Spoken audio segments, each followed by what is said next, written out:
My name is Eleanor Vance, I'm 68 years old, and I caught my own son trying to steal my inheritance in the middle of the night.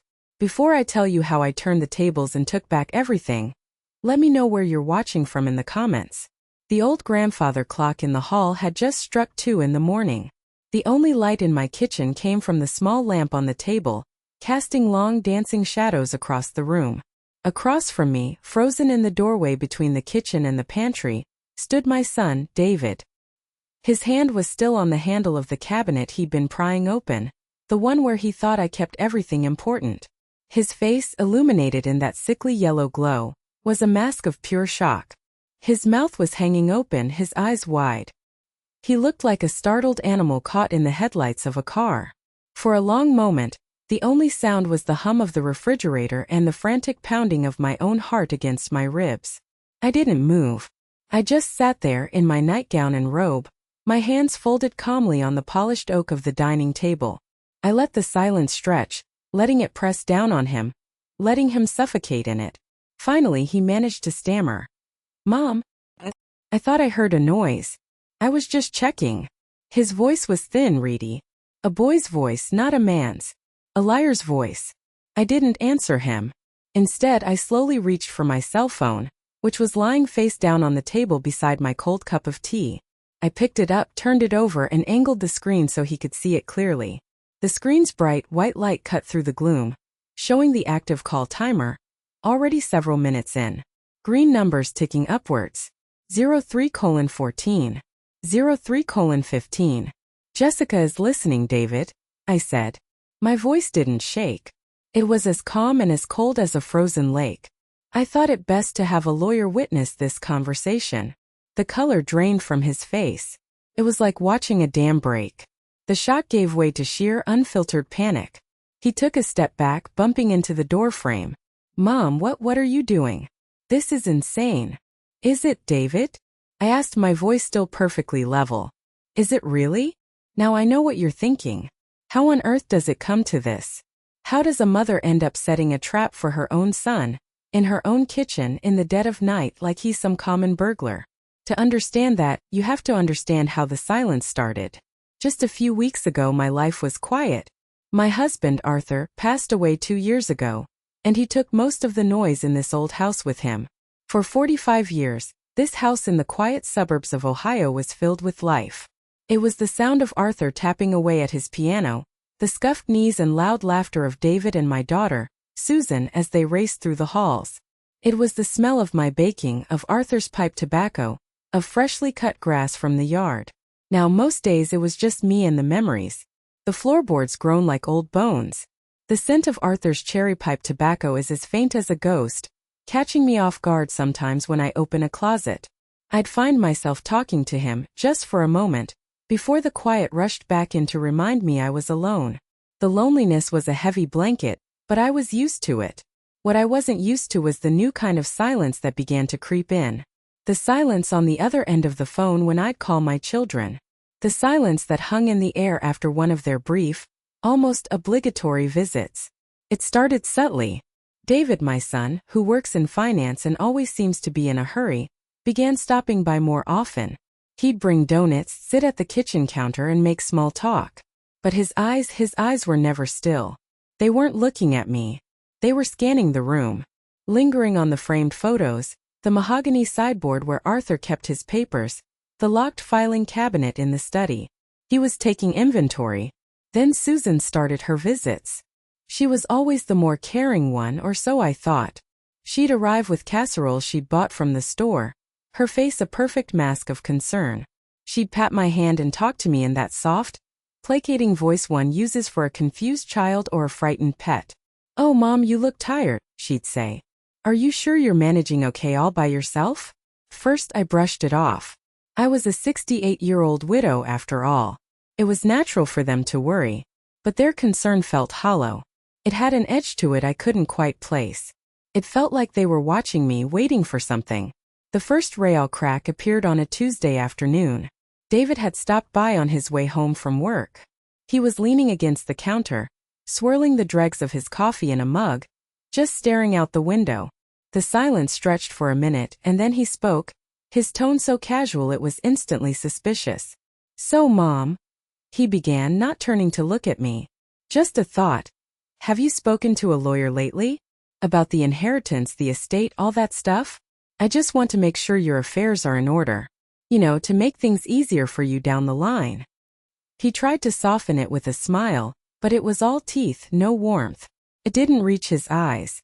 And in that moment, as I stared at the back of my own son's head, a tiny cold alarm bell began to ring in the deepest part of my mind. It was a feeling I hadn't had in years, a prickle of warning on my skin. I opened my mouth to answer him, but the words caught in my throat as I saw his reflection in the dark glass of the window, watching my reaction with a cold, calculating stillness. I just stared at his reflection in the dark glass of the kitchen window.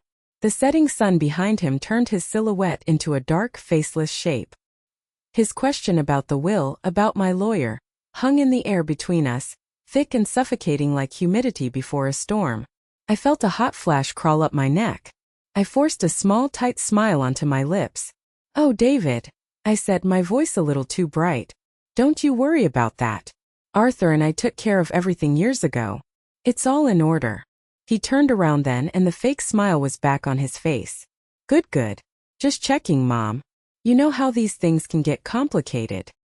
He drained his coffee, rinsed the mug in the sink with a clatter, and was out the door 30 seconds later, leaving the scent of his expensive cologne and a trail of unease behind him. That conversation was the turning point. It was the moment the vague, nagging feeling that something was wrong solidified into a cold, hard certainty. My children weren't worried about me. They were worried about my money. My husband, Arthur, had been a careful man. He'd worked hard, invested wisely. He didn't want a lavish life, but he wanted to make sure I was secure. After his funeral, when the papers were all settled, I knew I had enough to live comfortably for the rest of my days, with plenty left over for a substantial inheritance for David and Susan. I thought it would be a blessing for them. I never imagined it would become a curse for me. 2 days after David's visit, Susan arrived. She came bearing a lemon meringue pie, my favorite, but I knew from the perfect, machine-like peaks of the meringue that she hadn't made it. She set it on the counter and enveloped me in a hug that felt more like an assessment, her hands patting my back a little too firmly. "You're looking thin, Mom," she said, pulling back to study my face, her brow furrowed with what I now recognized as performative concern. "Are you eating properly?" "I'm fine, dear. Just keeping busy." "Maybe too busy," she murmured, her gaze drifting around the kitchen. "This is a big house for one person. All this cleaning, the yard work.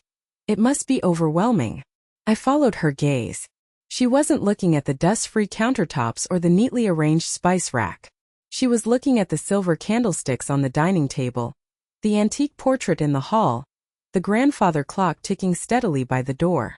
Like David, she was taking inventory. She led me to the sofa and sat beside me, taking my hand in both of hers. Her hands were soft, but her grip was surprisingly strong. "Mom, David and I were talking, and we're just a little concerned. We think it might be time to start simplifying things for you. Maybe we could help you manage your accounts, pay the bills. You wouldn't have to worry about a thing." The words were so sweet, so reasonable, but the feeling they gave me was anything but. It felt like the walls were closing in. They weren't offering to help me. They were offering to take over. I remembered Arthur's words to me years ago when we first set up our finances. "Ellie," he'd said, his hand covering mine, "always have something that's just yours. A woman needs her own strength." At the time I didn't fully understand. Now his words echoed in my mind like a prophecy.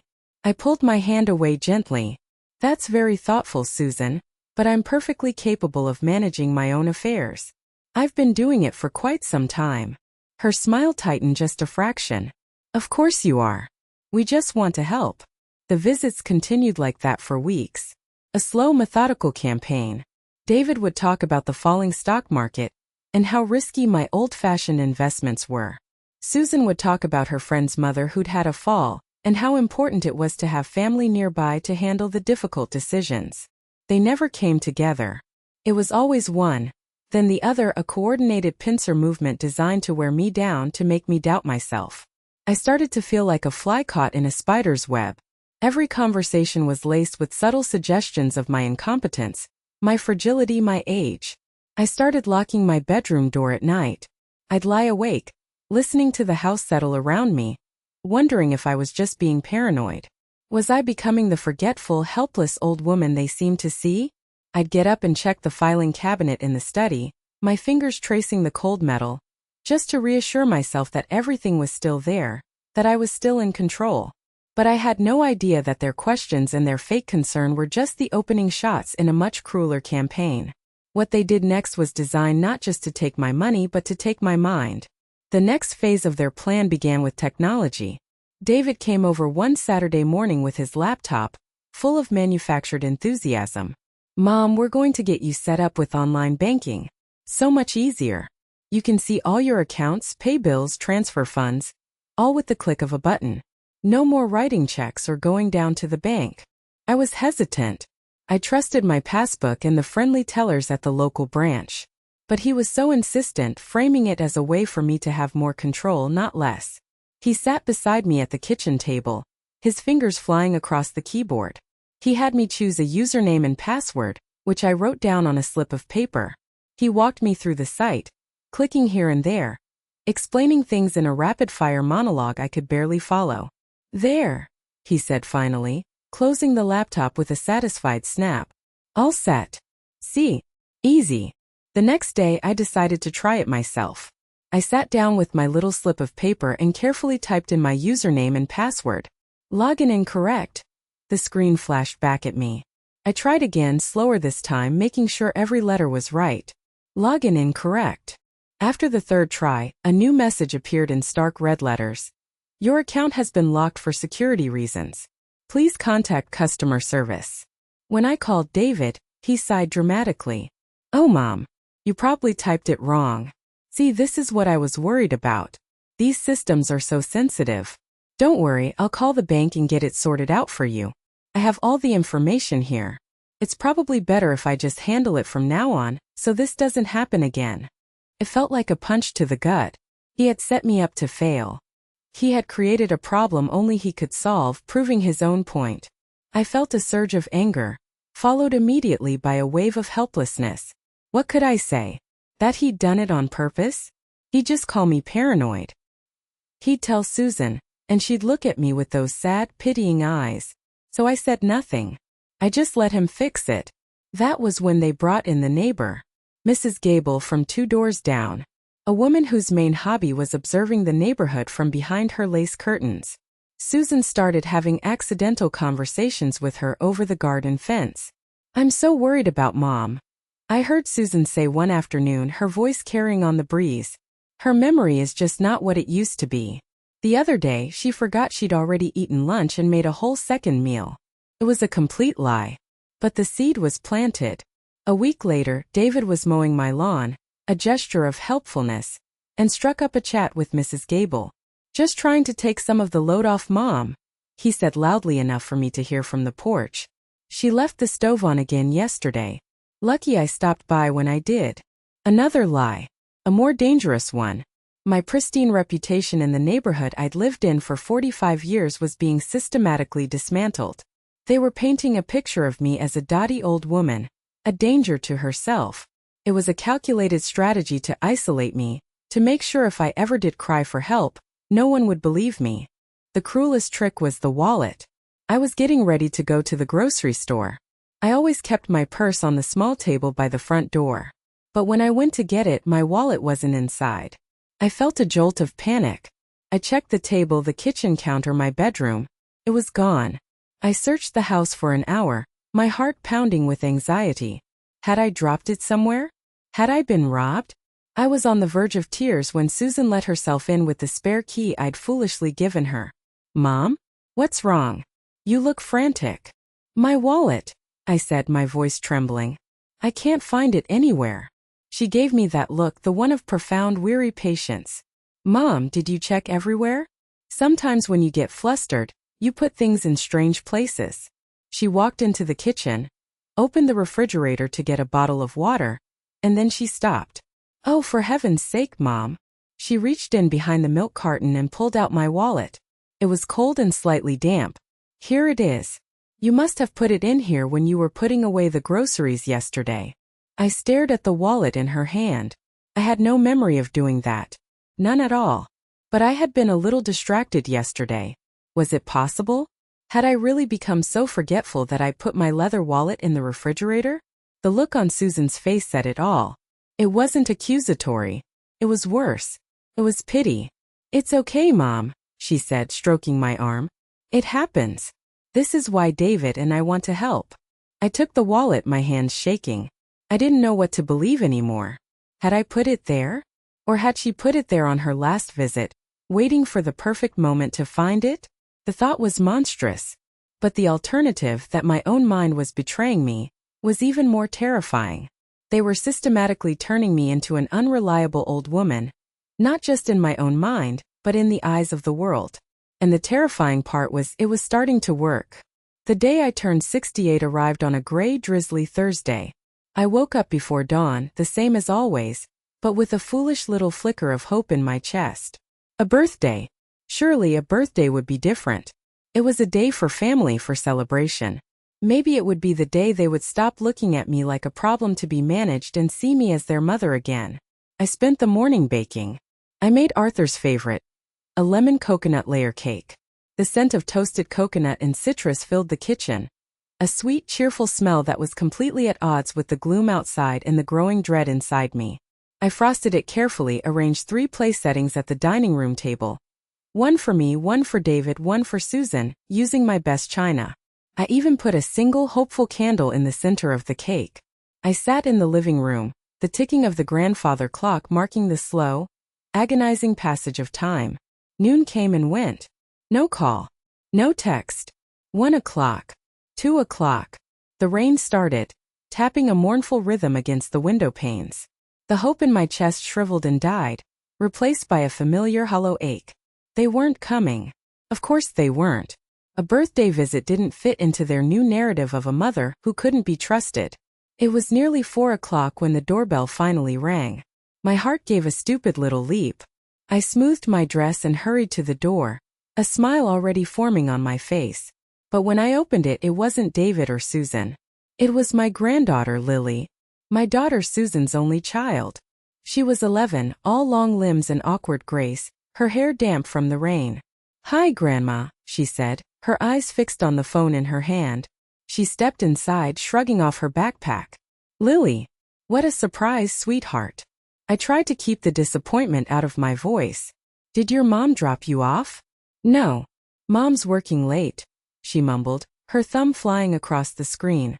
"Said I should walk over after school and wish you a happy birthday." The words felt like a slap. Said I should walk over. An errand. A chore to be checked off a list. Still, she was here. It was something. "Well, I'm so glad you did," I said, leading her into the dining room. "Look, I made cake." Her eyes flickered towards the table with its 3 place settings and then quickly back to her phone. "Oh, cool." I cut a large slice and put it on a plate for her. She took it and sat down, but she didn't eat. She just poked at the frosting with her fork, her attention a million miles away. I poured her a glass of milk and sat down opposite her, the uneaten cake a sad monument between us. "So how is school?" I asked, trying to break the heavy silence. She shrugged. "Fine." We sat there for what felt like an eternity. The only sounds were the rain, the clock, and the soft tapping of her fingers on her phone screen. I felt a wave of despair wash over me. This was my birthday. Alone in a silent house with a grandchild who couldn't be bothered to look up from her phone. This was what my life had become. Then she put her phone face down on the table. She looked at me, really looked at me for the first time since she'd arrived. Her expression was strange, a mixture of guilt and anxiety. "Grandma," she said, her voice barely a whisper. "Yes, sweetheart." She bit her lip, her eyes darting around the room as if she was afraid someone was listening. "Mom and Uncle David, they say you're getting sick. That you can't take care of yourself anymore." My blood ran cold. To hear their poison coming from this child's mouth was a different kind of pain. "Oh, Lily, is it true?" she pressed on, her eyes welling up with tears. "They were talking last night. At our house.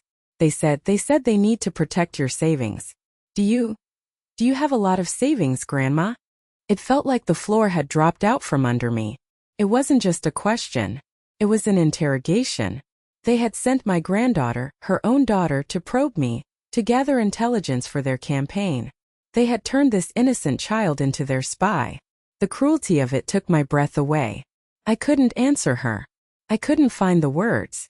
I just stared at her, at this sweet girl they were corrupting with their greed. She saw the look on my face and burst into tears. "I'm sorry, Grandma. Mom told me to ask." She grabbed her backpack and fled, leaving her slice of cake untouched on the table. The front door slammed shut behind her, and the silence that rushed in to fill the space was the loudest, most painful sound I had ever heard. As the door closed behind her, leaving me alone with the uneaten birthday cake, a single chilling question echoed in my mind. Just how far were they willing to go? I didn't move from the dining room table for a long time after Lily left. The rain stopped, and the last of the gray afternoon light faded from the sky, leaving me in darkness. I didn't bother turning on the lights. The untouched cake sat there, its single candle now a sad waxy stump. Lily's question echoed in the cavernous silence of the house. "Do you have a lot of savings, Grandma?" That night sleep was impossible. I lay in my bed staring at the ceiling, my mind racing. Every creak of the old house sounded like an intruder. Every shadow in the corner of the room looked like a threat. Their plan was no longer a vague suspicion. It was a clear and terrifying picture. The gaslighting, the lies to the neighbors, sending Lily to probe me. It was all leading to one thing. They were building a case against me. They wanted to have me declared incompetent so they could get control of my money, my house, my life. The inheritance Arthur had worked so hard to leave me. Sometime after midnight, I couldn't stand it anymore. I got up and pulled on my thick flannel robe. My hand instinctively reached for Arthur's old oak cane, which I kept propped in the corner of the bedroom. I didn't need it to walk, but its weight in my hand felt solid, reassuring. A piece of him, a piece of his strength. I walked quietly through the dark, silent house. I stood in the hallway listening. The house was holding its breath. I felt like a stranger in my own home, a prisoner waiting for the guards to make their move. I was about to turn back to my room when I heard it. A sound so faint I almost missed it. A soft, metallic click from downstairs. The sound of the front door lock being turned very, very slowly. My breath caught in my throat. My heart hammered against my ribs. This is it, I thought. They've come for me. I tightened my grip on the cane. The polished wood cool against my sweaty palm. I flattened myself against the wall at the top of the stairs, my body rigid with a mixture of terror and adrenaline. The front door creaked open, letting in a sliver of pale moonlight. A small figure slipped inside and gently closed the door behind them. They didn't turn on a light. For a moment I thought it was David coming back to finish what he started. But the silhouette was too small, too slight. My eyes adjusted to the darkness and my heart sank. It was Lily. What was she doing here? In the middle of the night? My mind flashed back to her question about my savings. Had they sent her back? To steal something? To find bank statements? The thought made me sick. She crept across the entryway, her sneakers silent on the hardwood floor. She stopped at the small table by the door, the one where I used to keep my purse. Her hand reached out, fumbling in the dark. I held my breath, my knuckles white on the head of the cane. I couldn't let this happen. I couldn't let them turn this child into a thief. "Lily," I said, my voice low but sharp in the stillness. She gasped, a tiny terrified sound. She spun around, her eyes wide with fear in the gloom. When she saw me standing at the top of the stairs, a dark shape holding Arthur's cane, she let out a choked sob. "Grandma." "I'm sorry," she whispered, her voice cracking. I came down the stairs slowly, my old bones protesting. "What are you doing here, sweetheart? It's the middle of the night." Tears were streaming down her face now, silvery tracks in the moonlight. "I couldn't sleep," she sobbed. After today, I had to come back. I had to tell you." "Tell me what?" I asked, moving closer, my initial fear replaced by a deep, aching confusion. She wrung the hem of her sweatshirt in her hands. "I lied. Mom's not working late. She's at home. With Uncle David. They were talking after I got back from your house. They were mad I didn't find out anything about your savings." Her voice dropped to a frantic whisper. "They have a plan, Grandma. For tomorrow." I reached her and put my hand on her trembling shoulder. What plan, Lily? She looked up at me, her eyes full of a terror no 11-year-old should ever know. Tomorrow. At noon. They're coming to get you. They're going to take you to the bank. Uncle David has some papers for you to sign. He said he has a friend who works there who will help. My stomach turned to ice. A friend at the bank. Of course. And Mom said. Lily choked on a sob. She said if you get upset or say no, they'll just tell everyone you're confused. That you're having one of your bad days. They said you'll sign the papers because you're forgetful and you won't even remember doing it later. They were laughing about it, Grandma. Laughing. They were laughing about stealing their own mother's life savings. The cruelty of it was bottomless. I sank down onto the bottom step of the staircase, pulling Lily down with me. I wrapped my arms around her shaking body and held her tight. For a moment I let myself tremble with her. Lily's words were like a bucket of ice water, but they doused the flames of my fear and ignited something else entirely. A cold, hard fire of resolve. I held Lily until her sobs subsided into quiet, hiccuping breaths. The moon had risen higher, casting a pool of milky light onto the floorboards at our feet. In that pale light, I saw the truth with a clarity that was both terrifying and liberating. My children didn't see me as their mother anymore. They saw me as an obstacle. An aging, inconvenient obstacle standing between them and their inheritance. You were so brave to tell me this, Lily, I whispered, smoothing her hair back from her damp forehead. So very brave. I was scared, she admitted, her voice muffled against my robe. They said not to tell you anything. You did the right thing, I said, my voice firm. You always do the right thing, no matter what anyone tells you. I helped her find her coat and walked her to the door. We concocted a story about her having a nightmare and walking over, just in case her parents asked. As I watched her small figure hurry down the street, disappearing into the shadows, a strange calm settled over me. The fear was gone. The self-doubt was gone. In their place was a cold, quiet anger, and a focus I hadn't felt in years. They had underestimated me. They saw a frail, forgetful old woman. They had forgotten who I really was. I closed the door and walked not back to bed, but into the living room. It was dark and still, filled with the ghosts of 45 years of memories. I went to the old upright piano in the corner, the one Arthur used to play every single evening. I ran my fingers over the smooth, cool ivory of the keys. So many nights we'd sat here together, his hand strong and sure, mine following his lead. I lifted the padded piano bench seat. It was heavy. Underneath, where the sheet music was supposed to go, was a false bottom Arthur had built himself years ago. My fingers found the small hidden latch. I pressed it and a section of the wood popped up. Reaching inside, my fingers brushed against the cold metal of a lockbox. I hadn't opened it since the week after Arthur's funeral. He'd put it there himself long before he got sick. For a rainy day, Ellie, he'd said with a wink. Or a stormy one. I lifted it out. It was heavy, solid. The key was on my own keychain, disguised as a small decorative charm. My hand didn't shake as I fitted it into the lock and turned. The lid opened with a soft click. Inside, neatly organized in folders, was everything. The deed to the house, free and clear. Insurance policies, stock certificates, and several official-looking bank record folders detailing savings accounts and investments at banks my children didn't even know existed. Arthur had been smarter and more prepared than I ever knew.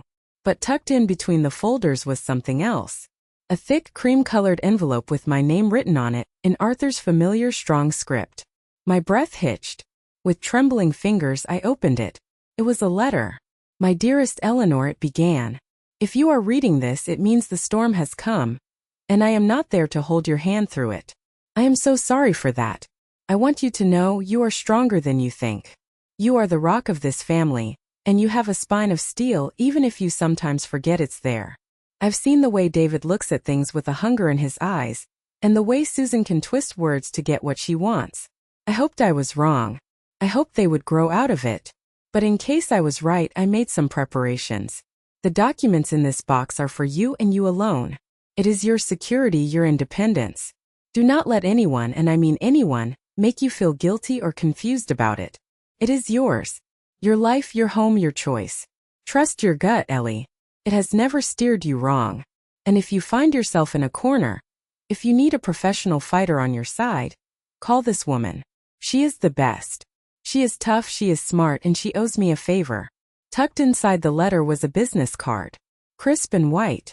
It read, Jessica Morgan, ESQ Estate and Elder Law. Below the name was a phone number. Tears streamed down my face, but they weren't tears of sadness or fear. They were tears of overwhelming gratitude and love. Even from beyond the grave, Arthur was still taking care of me. He had seen this coming. He had prepared my armor and handed me my sword. I looked at the clock on the mantel. It was nearly 4 a.m. The sky outside was just beginning to lighten from black to a deep indigo. I picked up my phone, my fingers steady, and dialed the number on the card. I expected to get a voicemail to leave a message. But on the second ring, a sharp, clear voice answered. Jessica Morgan. As I heard that confident, professional voice on the other end of the line, I knew this chess match wasn't over. In fact, my turn had just begun. Miss Morgan, I said, my voice steadier than I thought possible. My name is Eleanor Vance. My husband was Arthur Vance. He told me to call you if I ever found myself in a storm. There was a pause on the other end of the line, and then the voice softened slightly. Arthur, she said, and I could hear a faint smile in her tone. He was one of a kind. I take it the weather has turned. You could say that, I replied grimly. I need your help. Urgently. My children are planning to take me to the bank at noon today to have me sign over control of my accounts. Noon, she repeated. There was no alarm in her voice, only a cool, professional focus. That doesn't give us much time. Where are you, Mrs. Vance? I gave her my address. Don't go anywhere. Don't answer the door or the phone until I get there. I'm on my way. The line went dead. For the next hour, I was a whirlwind of activity fueled by coffee and adrenaline. I gathered every document from Arthur's lockbox and laid them out on the dining room table. I found my own checkbooks and bank statements, adding them to the pile. I was creating a war room. My quiet, cozy dining room, where I'd hosted decades of happy family dinners, was now the headquarters for my own liberation. Just as the sun was fully up, a sleek black car pulled into my driveway. A woman in a sharply tailored gray suit got out. She was younger than I expected, maybe in her early 40s, with dark hair pulled back in a severe bun and an expression that said she didn't suffer fools gladly. This was Jessica Morgan. I let her in, and she gave my hand a firm, reassuring shake. Her eyes quickly scanned the documents laid out on the table, and she gave a low whistle. Arthur was a smart man, she said, taking a seat. He's made this much easier. I spent the next 2 hours telling her everything. The visits, the questions about the will, the gaslighting Mrs. Gable, the online banking fiasco, the disastrous birthday, and finally Lily's terrifying midnight confession. She listened intently, her face impassive, taking notes on a yellow legal pad. She didn't interrupt once. When I was finished, a tear tracing a path down my cheek, she simply nodded. Okay, she said, her voice all business. Here's what we're going to do. What your children are attempting is a form of elder financial abuse, and it is highly illegal. Our first priority is to protect your assets. Immediately. She pulled a stack of papers from her briefcase and a laptop from her bag. Arthur had the foresight to prepare drafts for an irrevocable trust. It's a legal entity that will own your assets. You will be the sole beneficiary, meaning you get all the benefits, but you will appoint a trustee. In this case, I'd recommend a neutral third party like a bank or myself to manage it. Once your property and funds are in this trust, they are legally shielded. No one can force you to sign them away, and your children will have absolutely no claim or access to them without going through a legal battle they are guaranteed to lose. It sounded complicated, but the way she explained it made it crystal clear. It was a fortress. A legal fortress to protect me from my own children. We can file the paperwork electronically this morning, she continued, her fingers already flying across her keyboard. And we can transfer the funds from your main accounts online. The property deed will take a little longer, but we can get the process started. By the time they arrive at noon, the bulk of your liquid assets will be untouchable. For the next hour we worked. She explained each document and I signed. My signature, which had been shaky for years, was suddenly firm and decisive. Each stroke of the pen felt like taking back a piece of myself. I was no longer Eleanor, the sad, forgetful widow. I was Eleanor Vance, the woman in control of her own destiny. We made the transfers. We signed the papers to change my will, disinheriting David and Susan and leaving everything to a trust for Lily's college fund and future. We were just finishing up, Jessica printing the final confirmation pages, when I heard it. The sound of a car engine cutting off in my driveway. I looked at the clock. It was 11:45 a.m. They were early. My heart leaped into my throat. Jessica saw the panic on my face. She calmly gathered her papers, placed them neatly in her briefcase, and stood up. "Deep breaths, Eleanor," she said, her voice a calm anchor in my sudden sea of fear. "You are in control here. Remember that. Let them in. Let them say their piece. And then you tell them the truth." I looked at Jessica, a silent question in my eyes. She gave me a firm, reassuring nod. The curtain was about to rise on the final act. The doorbell rang, a cheerful two-tone chime that sounded horribly out of place. It felt like a death knell. My hands felt clammy. Jessica gave my shoulder a quick, firm squeeze. "You've got this," she whispered, before moving to stand discreetly in the archway leading to the living room, just out of the direct line of sight from the front door. I took a deep breath, smoothed the front of my dress, and walked to the door. I opened it to find both of them standing on my porch. David was dressed in a suit, looking important. Susan was wearing a floral dress and a bright, fixed smile, and she was holding a casserole dish wrapped in a tea towel. The perfect picture of loving, dutiful children. The sight of them, so normal and so monstrous at the same time, made my stomach clench. "Mom," Susan chirped, leaning in to kiss the air next to my cheek. "We brought lunch. Your favorite, tuna noodle casserole. We thought we'd take you out, but it's such a dreary day," David added, stepping past me into the house as if he owned it. "Thought a nice lunch here would be better before we head out to run those errands." Errands? That's what they were calling it. The gutting of my financial independence. I closed the door and followed them into the dining room. "How thoughtful of you both," I said, my voice dangerously sweet. They stopped short when they saw the table. The remains of my frantic morning were still there. The empty folders, the stray pens, Arthur's lockbox sitting squarely in the center of the table like a silent accusation. Susan's smile flickered. David's eyes narrowed. "What's all this, Mom?" he asked, gesturing to the box. "Doing a little spring cleaning?" "Something like that," I said. I pulled out a chair and sat down, gesturing for them to do the same. "Please sit. Before you go to the trouble of unwrapping that casserole." They exchanged a quick, uneasy glance before sitting down opposite me.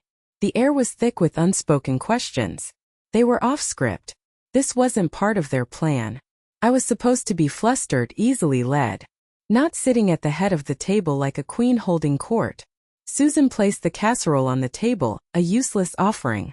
"Mom, we need to talk," she began, folding her hands primly. "David and I are worried. We think you've been having a hard time, and we just want to make sure you're protected.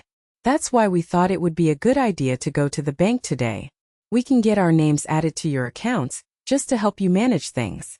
It's for your own good. So I don't have to worry about bills or paperwork." I finished for her, my voice flat. David leaned forward, placing his hands on the table. It was his serious businessman pose. "Exactly. Mom, this is about protecting you. Protecting the family's assets. The estate. It's what Dad would have wanted. That was it. The invocation of their father's name. The final hypocritical straw." A cold rage, pure and clean, washed through me. I looked at David. Then I looked at Susan. I saw the children they once were. The little boy who cried during thunderstorms, the little girl who loved to have me braid her hair. And I saw the greedy, entitled strangers they had become. "It's funny you should mention what your father would have wanted," I said, my voice quiet but carrying across the table. "Because I've spent my morning getting reacquainted with his wishes." I placed my hand on Arthur's lockbox. He was a very smart man. He foresaw a day when I might need protection. David scoffed. "Protection from what? Mom, you're not making sense." "I think I'm making perfect sense for the first time in a long time," I retorted. "I'm telling you that your little errand to the bank is canceled. Permanently."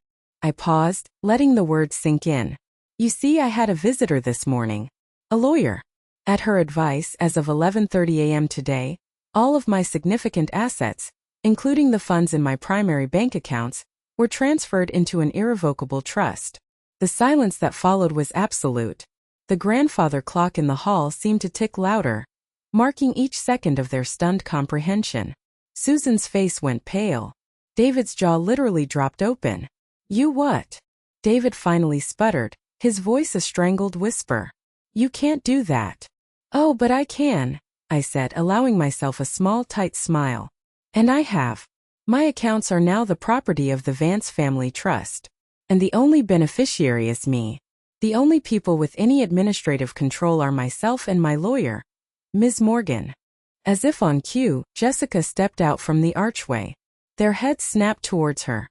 If looks could kill, Jessica Morgan would have been incinerated on the spot. You're bluffing, David snarled, his face turning a blotchy red. He was trying to regain control, but he was floundering. Am I? I asked calmly. I reached for the lockbox and closed the lid. It made a soft, final click that echoed in the silent room. I met my son's furious eyes without flinching. I could see the rage simmering behind David's eyes, barely contained. He wasn't just disappointed, he was furious. And I knew with a certainty that chilled me to the bone, that this wasn't over. Not yet. After they left, slamming the front door so hard a picture frame rattled on the wall, Jessica stayed with me for another hour. She made sure I was okay, gave me her direct cell number, and made me promise to call if anything else happened. They're angry, Eleanor, she said as she was leaving. People like that don't just give up. They escalate. Be careful. Lock your doors. Her words hung in the air long after she was gone. The house felt unnervingly quiet. The untouched casserole sat on the table, a monument to their failed coup. I picked it up and dumped the entire thing into the trash can. My appetite was gone. I spent the rest of the day in a haze. I tried to read, but the words swam before my eyes. I tried to watch television, but the noise was jarring. Every car that passed on the street made me jump. I felt like a soldier in a trench, waiting for the next assault. I knew David. I knew his temper, his arrogance. He wouldn't let this go. He had been publicly humiliated in front of a lawyer. His ego, more than anything, had been wounded. And a man like David was most dangerous when his pride was on the line. That night, I didn't even bother trying to go to bed. I made a pot of strong black coffee, took my place at the dining room table, and I waited.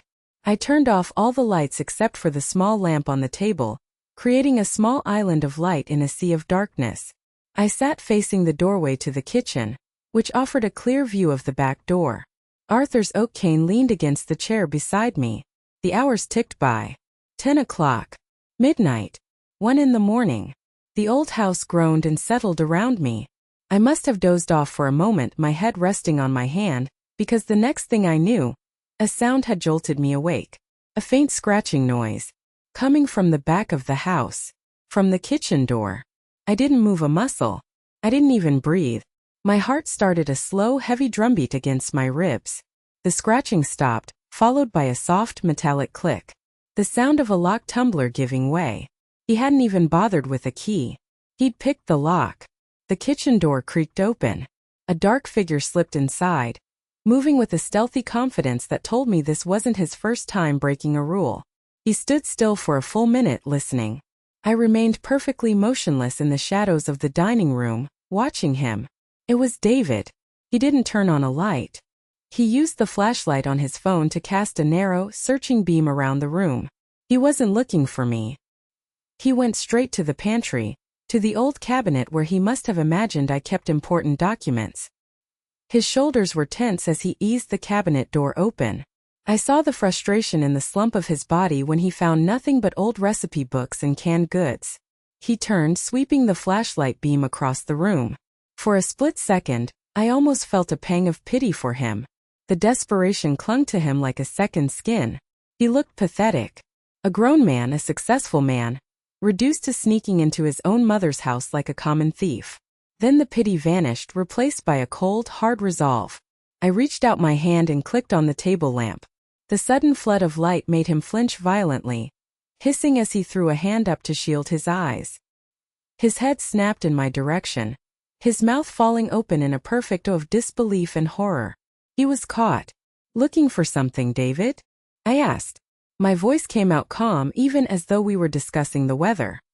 He swallowed hard, the color rising in his face. Mom, he stammered, fumbling to turn off his flashlight. I thought I heard a noise. I was worried. I was just checking on you. The lie was so bald, so pathetic, it was almost insulting. A noise, I repeated, my voice flat. At 2:30 in the morning. A noise that required you to pick the lock on my back door. He tried to smile, but it was a gruesome, twisted thing. You know how old houses are. The door must not have been latched properly. I didn't say anything. I just watched him. I let the silence hang between us, heavy and damning.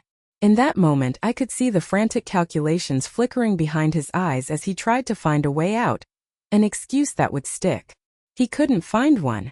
I slowly reached for my cell phone, which was lying face down on the table beside my cold cup of tea. I picked it up, turned it over, and angled the screen so he could see it clearly.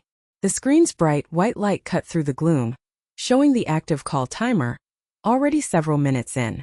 Green numbers ticking upwards. 03:14. 03:15. Jessica is listening, David, I said. My voice didn't shake. It was as calm and as cold as a frozen lake. I thought it best to have a lawyer witness this conversation. The color drained from his face. It was like watching a dam break. The shock gave way to sheer, unfiltered panic. He took a step back, bumping into the doorframe. Mom, what are you doing? This is insane.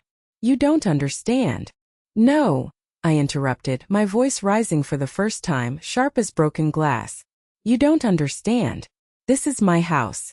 This is my money, the money your father and I worked our entire lives for. Not for you to plunder because you feel entitled to it. And you will never again set foot in here uninvited. His jaw tightened, a flicker of his old arrogance returning. You're overreacting. I was only trying to help. Help. I let the word hang in the air, dripping with contempt. Coming into my kitchen in the middle of the night? Picking my locks? Going through my cabinets? That isn't help, David. I have a word for it. It's called breaking and entering. He shifted his weight from foot to foot, a cornered animal searching for an escape route. I don't want things to get ugly, he said finally, his voice low. Then you should have thought of that before you and your sister decided your mother was a walking ATM, I retorted. I let out a breath I felt like I'd been holding for years, a breath full of pain and disappointment and grief for the children I thought I had. You need to leave now. And don't come back. He hesitated for a moment longer, his shoulders slumping in defeat. Then he turned and walked out the back door, closing it softly behind him. I stayed at the table until the red glow of his taillights disappeared down the street. Then I turned off the lamp and carried the phone to the counter. I ended the call with Jessica. As the front door clicked shut behind him, a profound silence fell over the house. But for the first time in 2 years, it wasn't the silence of loneliness. It was the silence of peace. The days that followed were the quietest I had ever known. The phone didn't ring. There were no unexpected cars in the driveway. No casseroles appeared on my doorstep. It was as if my son and daughter had ceased to exist.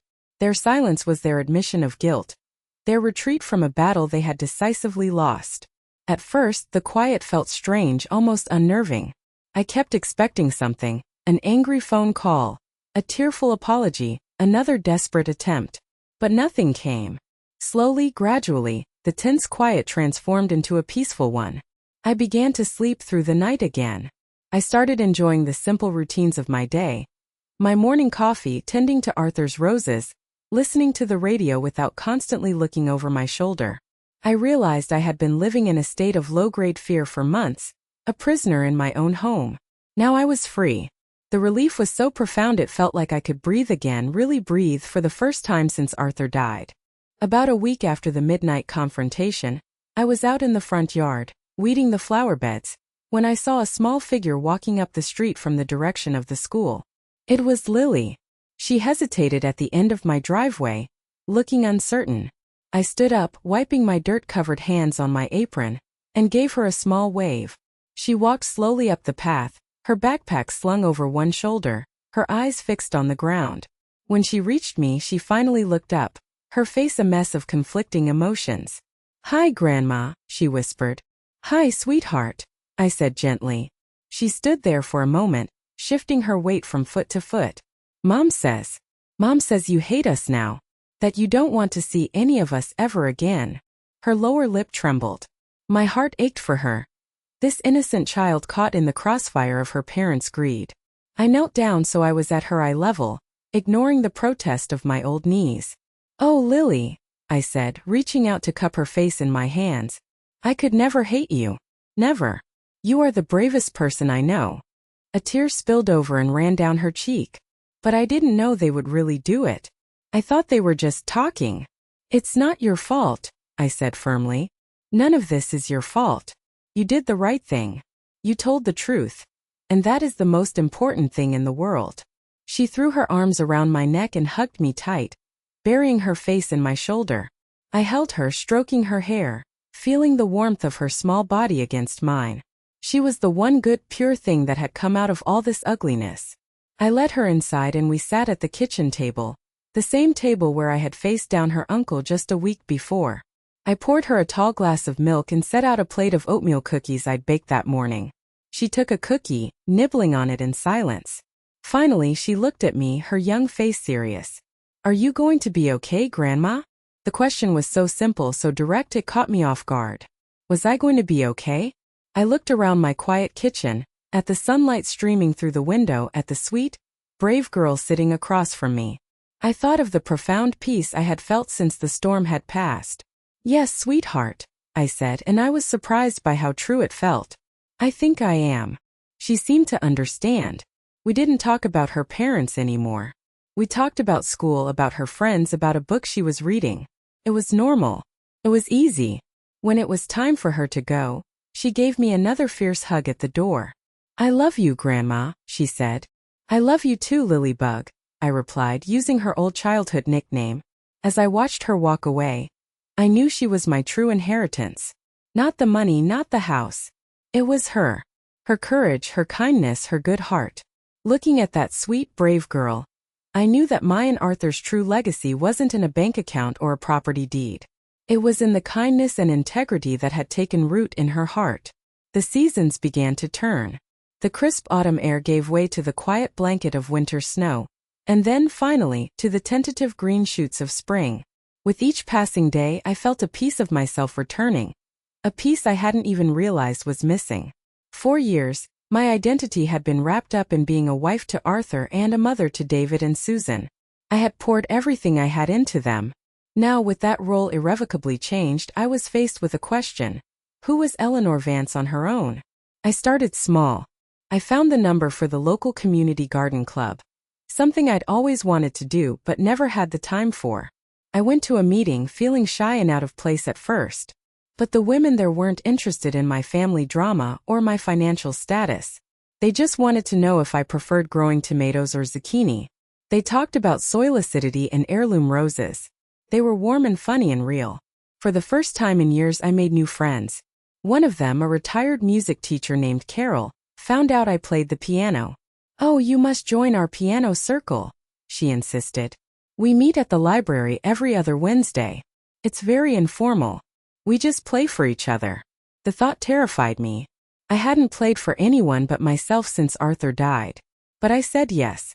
And when my turn came, I sat down at the library's old Steinway, and my fingers found the notes to a Chopin nocturne Arthur had loved. As the music filled the room, I felt a joy so pure and profound it brought tears to my eyes. It was a piece of me I thought I had lost forever coming back to life. My days found a new rhythm.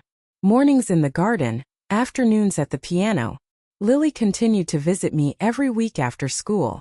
Our bond deepened into something special, a quiet understanding between the two of us. We'd bake cookies, work on her homework, or just sit on the porch and talk. She never mentioned her parents, and I never asked. She was my safe harbor and I was hers. One bright spring evening, Lily and I were sitting on the porch swing, watching the sun set in a blaze of orange and pink. She had been quiet for a while. "Grandma," she said finally. "Yes, sweetheart." She looked at me, her head tilted. "You look different." I smiled. "Different how?" Did I get more wrinkles? She shook her head, a small smile playing on her lips. No. You look happy. Like really happy. Her words hit me with the force of a revelation. I thought about it. The constant, low-level anxiety that had been my companion for so long was gone. The heavy weight of disappointment in my children had lessened, replaced not by forgiveness, but by a kind of peaceful acceptance. I wasn't waiting for an apology. I wasn't waiting for them to change. I wasn't waiting for anything. I was just living. I was happy. I reached out and tucked a stray piece of hair behind her ear. I think I am Lilybug, I said, my voice thick with emotion. I think I really am. I had spent a lifetime believing that my value came from what I could give to others. My love, my time, my energy, and ultimately my money. I thought the best parts of my life were behind me, locked away in memories with Arthur. But I was wrong. By standing up for myself, by refusing to be erased, I hadn't just saved my inheritance. I'd saved myself. I had chosen to stop pouring my life into cracked vessels. I had chosen to belong to myself. Thank you so much for listening to my story. It wasn't easy to share, but I felt like I had to. My question for you is this. Have you ever had to draw a line in the sand with someone you love to protect your own peace and your own worth? Let me know your story in the comments below. Your experiences matter, and sharing them helps all of us feel a little less alone. And if my story resonated with you, please consider liking this video and subscribing for more. You are stronger than you think.